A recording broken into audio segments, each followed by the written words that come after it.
en relación al consenso que recientemente se ha elaborado en la Asociación Mexicana de Gastroenterología. Espero que todos cuenten con sus aparatitos para votar y creo que nos podemos saltar las instrucciones porque los vi que lo manejan perfectamente bien durante la mañana. ¿Me puede pasar la paso yo la presentación? Bueno, ya saben cómo deben dar la respuesta. Vamos a pasar directamente a la presentación. Es el caso interactivo del módulo misceláneo y lo que vamos a hacer es... Ay, caray, ya me equivoqué yo aquí. Como les comentaba, el consenso de Mexicanos sobre la Dispepsia se elaboró el año pasado. Vamos a aprovechar la presencia de algunos de los participantes, el doctor Tamayo, el doctor Remes y en el auditorio la doctora Icaza y alguien más que por ahí, Toño, que por ahí salió. Ahí está Toño. Y vamos a ver qué tan aplicables para nuestra práctica diaria. Es una mujer de 42 años, ingeniera industrial, divorciada, madre de un adolescente, lo que eso quiera implicar. Su madre y dos hermanas padecen síndrome de intestino irritable diagnosticadas por sus respectivos médicos. No fuma y no bebe, le practicaron amidalectomía a los 2 años de edad. Tiene una cirugía de columna lumbar por una hernia de disco a los 25 años de edad. Le quitaron la vesícula a los 34 años de edad. Se hizo una rinoplastia a los 38. Ella dice que por rinitis alérgica, aunque ya después en confianza me comentó que fue por hacerse un arreglito. Hace 10 años tiene gastritis y colitis, como ella le llama. Son cuadros recurrentes de dolor abdominal en epigastrio, ardoroso, asociado a náuseas, sin vómito, con plenitud y con llenura, eructos frecuentes, asociados al consumo de grasa e irritantes. Además tiene dolor en el hipogastrio y flancos, asociado a distensión y estreñimiento, pero no es el motivo principal de su consulta. Negó agruras, disfagia, dolor torácico y algún dato de alarma. Ha sido tratado en múltiples ocasiones con antisecretores, con procinéticos, con antiácidos, con antiespasmódicos, con antiparasitarios, con dieta, con yoga, con probióticos no especificados y los periodos de tratamiento van de 2 a 12 semanas con mejoría parcial y momentánea, pero eventualmente siempre recae. Cualquier parecido con la realidad no es coincidencia. En los 3 meses previos ha presentado exacerbación de los síntomas dispépticos y se han vuelto muy molestos, fundamentalmente plenitud, llenura, distensión, náusea, sobre todo matutina y eructos. Su otorrino, a quien sigue viendo por el arreglito que se hizo, le indicó pruebas de alergias de las que hablaba Chema y resultó alérgica a 18 alimentos, de los cuales creo que no conocía 12. Piensa que puede tener alergia al gluten, porque mejora algo cuando evita comer pan, pero nunca ha sido estudiada. Es una mujer de 60 kilos, con un índice de masa corporal adecuado, la exploración física no es relevante y no mostró ninguna anormalidad en el abdomen, ni masas, ni visceromegalia, ni peristalsis, el dolor, la palpación un poquito en el marco cólico, pero nada relevante. La primera pregunta, vamos a cortar un poquito los tiempos de respuesta para que le pongan atención. De acuerdo con la historia clínica descrita, ¿cuál sería en este momento su diagnóstico inicial? Gastroparesia, dispepsia refractaria, dispepsia no ulcerosa, dispepsia funcional o dispepsia no investigada.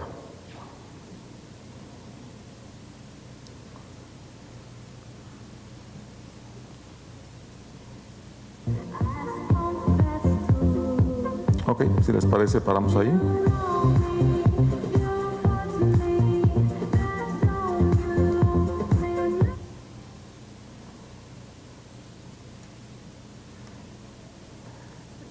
Una pequeña porción de los asistentes piensa que puede ser gastroparesia y están entre dispepsia funcional y dispepsia no investigada.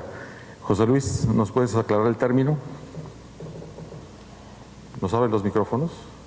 Sí, bueno, el término, me da mucho gusto que no hayan puesto nadie dispepsia no ulcerosa, que eso ya se eliminó porque nada más es la úlcera péptica lo único que hay que excluir. En esta paciente nunca se había hecho un estudio endoscópico. Nada. Qué raro.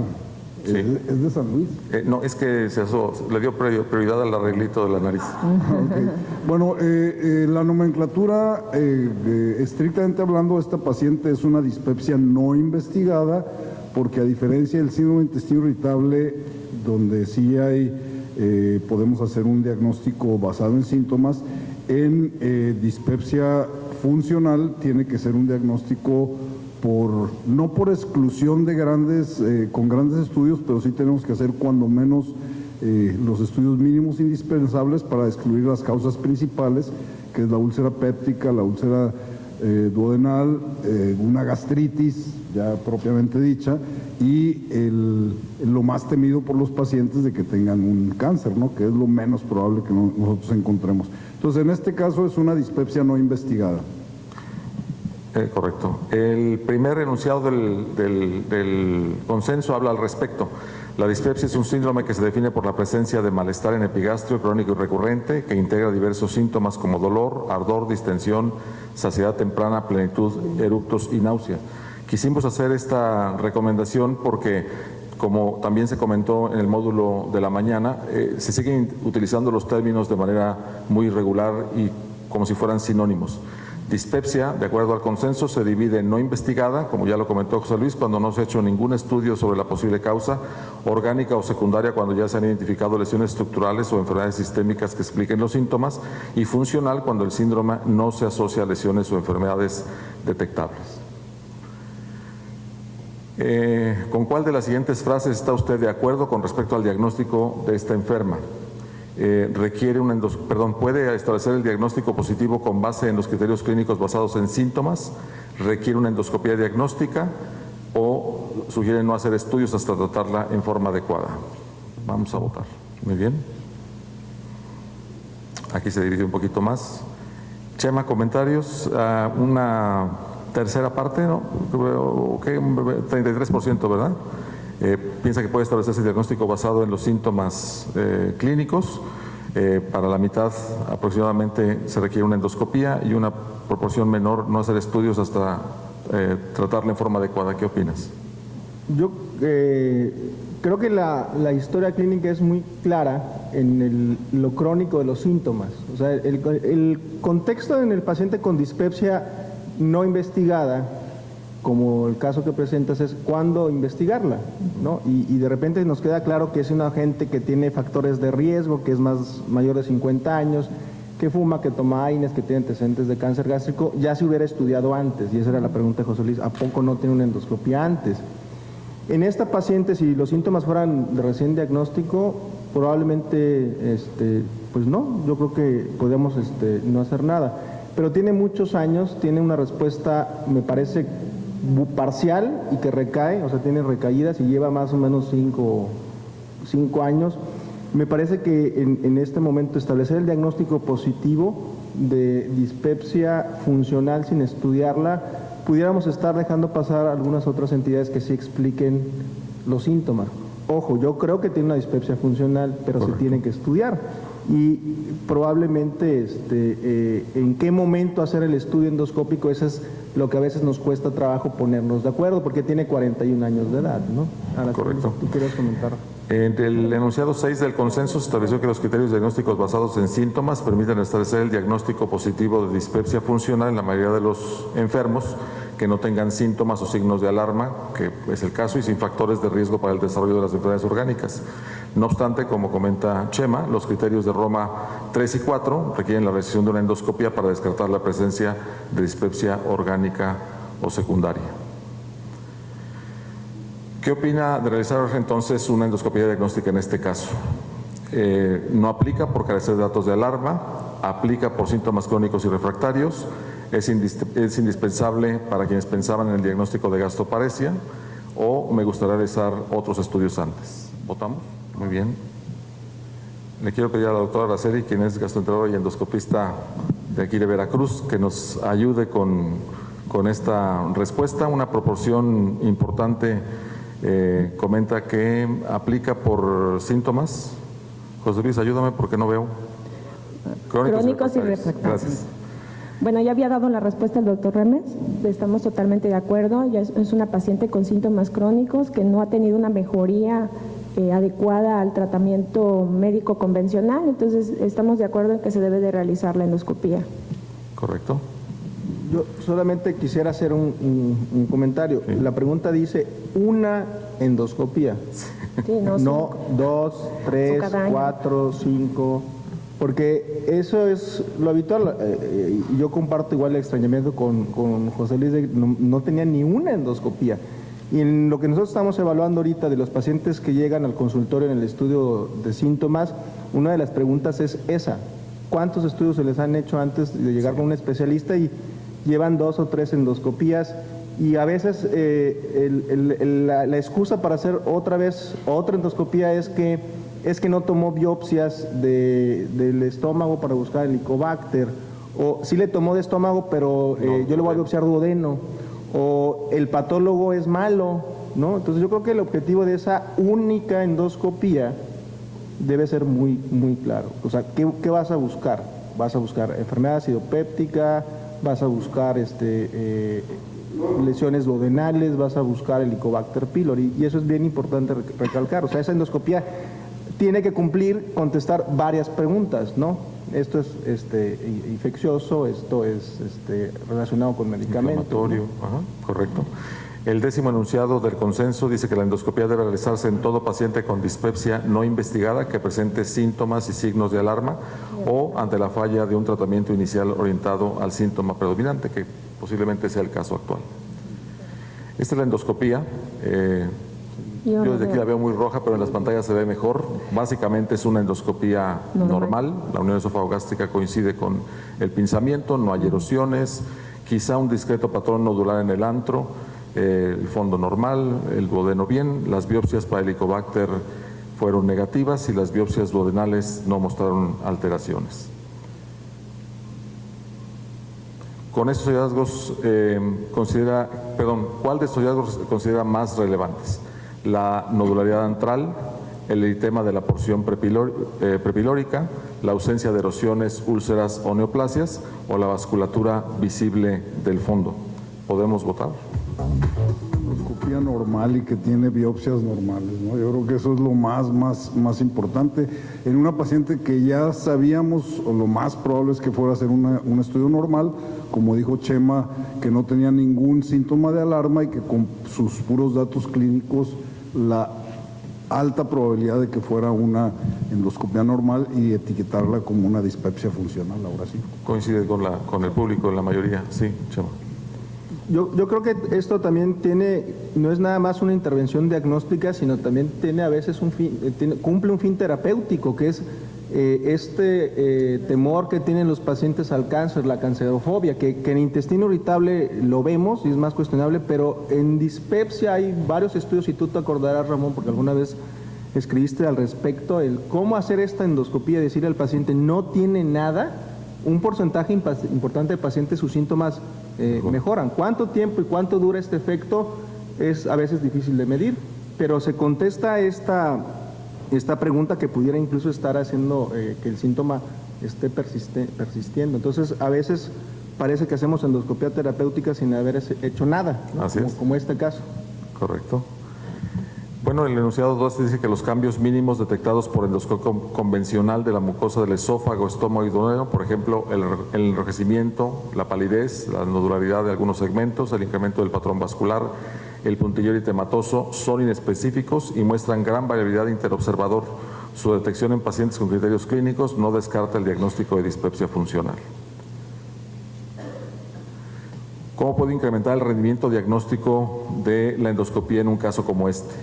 Tomando biopsias del tercio distal del esófago, tomando biopsias del antro y del cuerpo gástrico, tomando biopsias del bulbo y de la segunda porción duodenal, tomando biopsias de todos los segmentos en forma sistemática. Tenga lo que tenga el paciente, le tomo biopsias de todos los segmentos. ¿Podemos votar? Muy bien, una proporción grande quiere tomar biopsias de todos lados. Chema, ¿qué opinas? Es que aquí lo discutíamos con Araceli, es que no había alguna otra opción, porque yo creo que esto se tiene que definir dependiendo del síntoma predominante del paciente, porque de entrada el 80% va a ser positivo para el Helicobacter, y entonces el Helicobacter nos puede todavía confundir más. Yo sí tomo de antro y de cuerpo si veo un síntoma predominante que es dolor tipo ardoroso, o sea, los síntomas relacionados con hiperacidez, y que si el Helicobacter está presente pudiera tener una justificación para erradicarlo y que tuviera un patrón folicular o nodular, una indicación histológica de erradicación del Helicobacter, ¿no? Correcto. Pero si este paciente su síntoma es inflamación, distensión, mucho gas, mucha plenitud y le biopsio el estómago y sale el Helicobacter, me estoy metiendo en camisa de 11 varas. Yo a ese paciente nada más le tomo biopsias de duodeno, porque lo que yo quiero descartar razonablemente es que no tenga una intolerancia, una sensibilidad al gluten o enfermedad celíaca. Correcto. Y si los pacientes tienen overlap, que es la pregunta relacionada con el tema de José Luis, que el 30% lo va a tener, pues en el 30% de los pacientes tendremos que tomar biopsias de antro gástrico y biopsias duodenales, ¿no? No sé, Cheli, ¿tú le tomarías biopsia de esófago en algún momento? En este caso no tiene síntomas Ninguno. de Sí, sí. reflujo refractario o de datos de disfagia o algo que no esté sugiriendo la toma de biopsias esofágicas. Sí, aquí esencialmente yo estoy de acuerdo. La única cosa que inquieta es la variabilidad que ya ha tenido a lo largo de 10 años de a veces presentar de los síntomas. vómitos cíclicos, por eso creo que le tomaron las biopsias de duodeno, ¿no? Correcto. Vamos a ver. El enunciado 11 del consenso dice: cuando se realiza una endoscopia para investigar los síntomas dispépticos y no se encuentran lesiones estructurales, se pueden considerar la toma de biopsias de la siguiente forma: no realizarlas en forma sistemática en el esófago, tomar muestras del cuerpo y del antro gástrico para detección del Helicobacter cuando ha habido falla al tratamiento inicial y considerar obtener biopsias duodenales cuando ha habido falla al tratamiento inicial. La idea del consenso fue establecer una posición donde nos guiáramos un poquito más en de dónde y en qué momento tomar las biopsias. La biopsia gástrica demostró infección por Helicobacter pylori. Perdón, les había comentado que no, pero es positiva para Helicobacter pylori. ¿Qué opinan al respecto? Votemos sobre si la bacteria es la causa de sus síntomas. B, si la bacteria no tiene nada que ver con el cuadro clínico. O C, la bacteria podría ser la causa de sus malestares y vale la pena tratar de erradicarla. Podemos por público y... ¿Primero que votaron o ya le digo? No, vamos a esperar que voten. ¿Listo? Ok, la biopsia... la biopsia positiva para Helicobacter hace pensar a muchos que la bacteria podría ser causante de sus síntomas y habría posiblemente que erradicarla. ¿Qué opina usted? Bueno, en realidad el paciente con dispepsia solamente se ha demostrado que menos del 20% de los pacientes van a mejorar o que sí va en relación al Helicobacter. Pues por ese 20%, el motivo de las biopsias también o en gran parte, ¿no? Ahora, la pregunta es, ¿vale la pena tratarlo? Sí. Ajá. Yo sí le daría tratamiento porque también, como le digo, solamente un 20% y hay que aclarar que solamente hay una probabilidad de que pueda mejorar con el tratamiento, pero también el efecto del placebo, nuestra población está muy sensibilizada al Helicobacter pylori y es una enfermedad que también tiene mucho que ver el estado emocional del paciente. Y si sabe que tiene el Helicobacter, ahí implica a empeoramiento de los síntomas. Sí. Ya una vez que lo investigamos... En muchos foros como este hemos comentado de que si no lo vamos a tratar, mejor ni lo busquemos. Biopsias. Pero creo que hay evidencia al respecto, como la que usted comentó, donde puede haber la justificación en algunos pacientes. Este fue uno de los puntos más álgidos del consenso y en el enunciado 9 se estableció que el papel de la infección por Helicobacter pylori en la dispepsia funcional es controversial.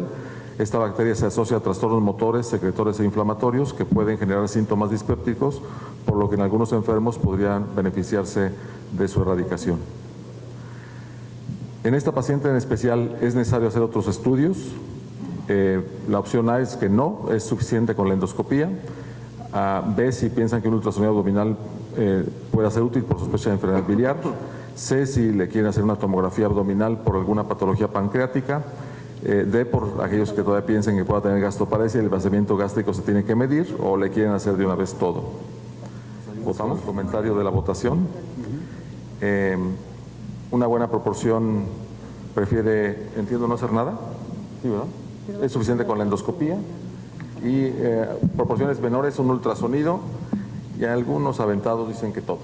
¿Cómo ves, José Luis? No, yo creo que en este caso en particular yo coincido con la mayoría de la audiencia, o sea, no creo que sea necesario, o sea, yo no le haría ninguna otra cosa en particular, ¿no?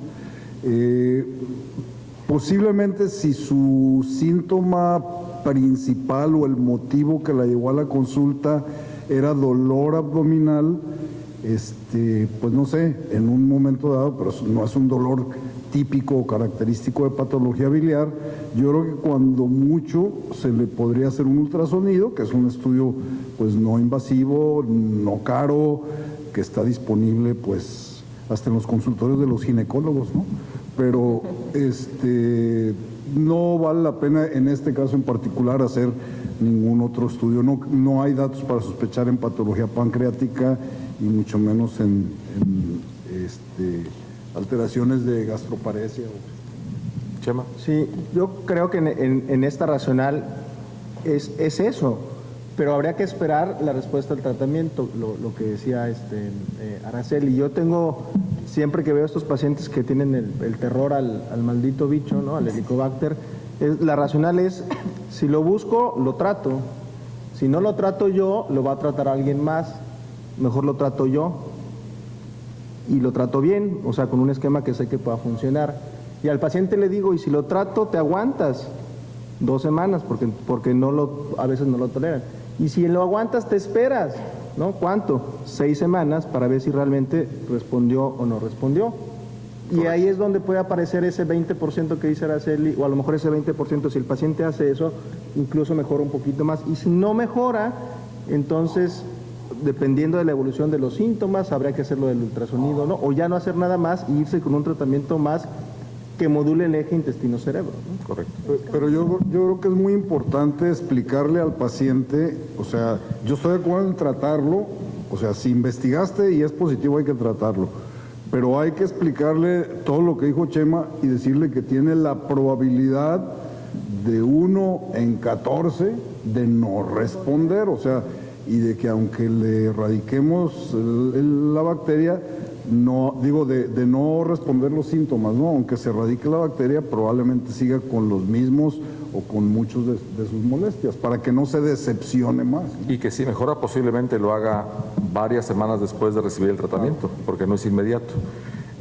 Doctora Araceli, hay 4 personas en el auditorio, sospecho que 2 de ellas están al lado de usted, que le quieren medir el vaciamiento gástrico a la paciente. Espero que no sea por gastroparesia, supongo que quieren ver si la llenura y las molestias de plenitud son por alteraciones de vaciamiento. ¿Qué tan frecuente se puede ver alteraciones de vaciamiento gástrico en pacientes con dispepsia? Pues es un diagnóstico diferencial, de hecho, y sí, pues llega a haber alteraciones también en lo que es el vaciamiento en los pacientes con dispepsia. El punto aquí es que de acuerdo al cuadro clínico de la paciente, pues son cuadros intermitentes como para pensar en una gastroparesia. No son persistentes todo el tiempo. Ese es un buen ejemplo de no buscar lo que no necesitamos, ¿verdad? Porque si Sí. nos aparece con una alteración del porque nos puede vaciamiento... alterar y vamos a confundirnos más. Correcto, muy bien.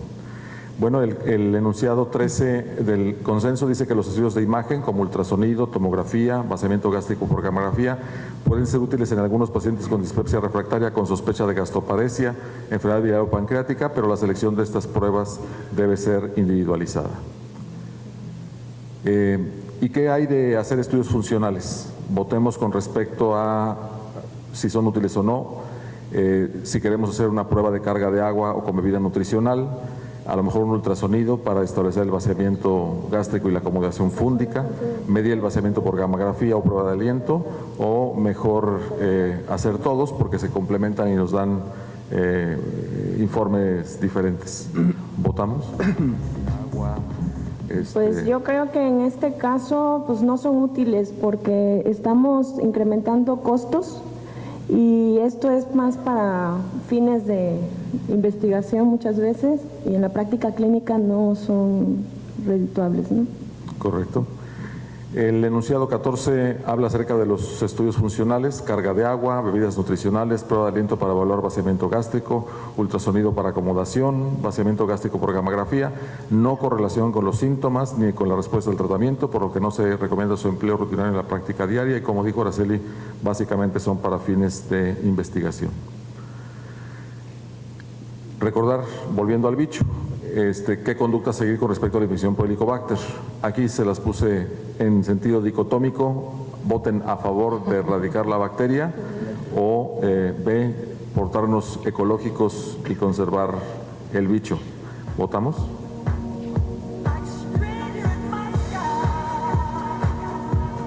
Ya abordaron algo respecto al tema. Si les pedí a los tres si me quieren dar su respuesta corta en un sí y un no para pasar al enunciado, ¿les parece?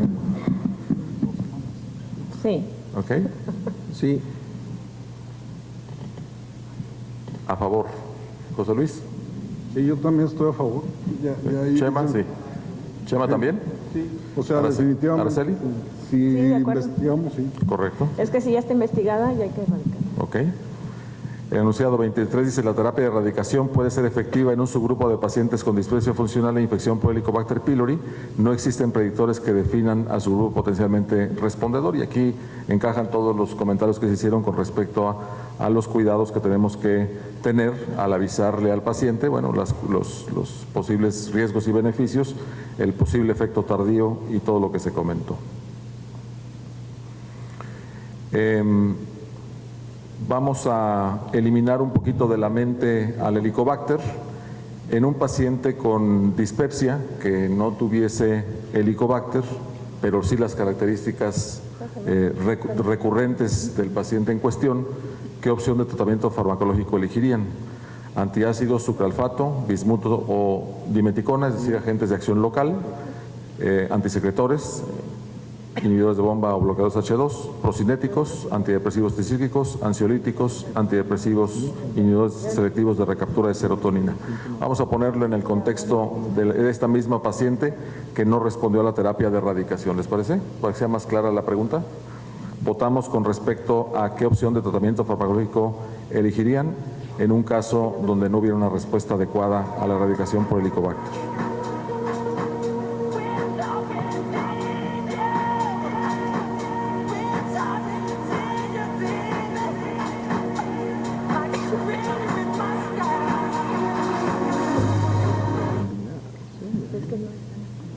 Bueno, pues aquí sí se dividió mucho. Chema. La respuesta rápida en base al estudio epidemiológico del doctor Tamayo en China, que es una mujer soltera, que se case, ¿no? Correcto. Decía que busque marido, porque decía que es un factor de riesgo muy importante. Y Araceli me Estamos lo en el dijo, y no lo quiso decir ella, me dijo que se busque un marido porque... Estamos en el mes de la mujer y estos comentarios pueden ser... No, a ver, esto es un comentario basado en la evidencia. Ok. ¿Sí? Y la evidencia no la dije yo, la presentó. Pusieron de variable el tener un hijo adolescente. Exacto. En serio, lo que discutíamos aquí en corto es que pues es una combinación de tratamientos y es una combinación en base al síntoma. Estos pacientes que tienen esta refractariedad y cronicidad y que nos consultan diversas ocasiones es cada vez que se evalúa al paciente, es decir, bueno, ¿qué te trajo en este momento? No, son las náuseas y el vómito, pues probablemente un procinético. Pero yo sí creo que hay algo que de repente se nos olvida y tampoco está incluido ahí, que es el de identificar el factor desencadenante. O sea, ¿qué pasó en la última semana? ¿Qué pasó en el último mes? ¿Tuviste una infección reciente? ¿Tienes más carga emocional? ¿Hay alguna relación con la dieta? Porque eso, alguien me dijo que era el gluten, yo no estoy diciendo que eso sea, pero son los pacientes que me dicen, ¿por qué me pongo así? ¿Qué es? ¿Es lo que como? ¿Es el estrés? ¿Traigo una infección? El Helicobacter en dispepsia queda claro qué hacer. Pero, por ejemplo, esta paciente en este momento, si yo identifico que es una situación emocional importante, que le está condicionando esto y que tiene sobreposición con otros síntomas extradigestivos, seguramente lo mejor va a ser un antidepresivo tricíclico, pero está vomitando, le tengo que dejar un antiemético, ¿no? Pero si predomina el dolor abdominal ardoroso, pues a lo mejor el IBP. Un traje a la medida, Chema. Sí. ¿Ok? Un traje a la medida, ¿no? Exactamente. ¿Ok?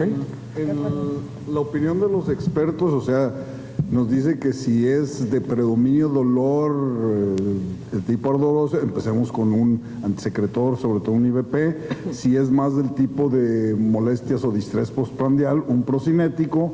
En este caso, y lo demos cuando menos durante 4 semanas, de 4 a 8, y después intercambiamos si no hay respuesta.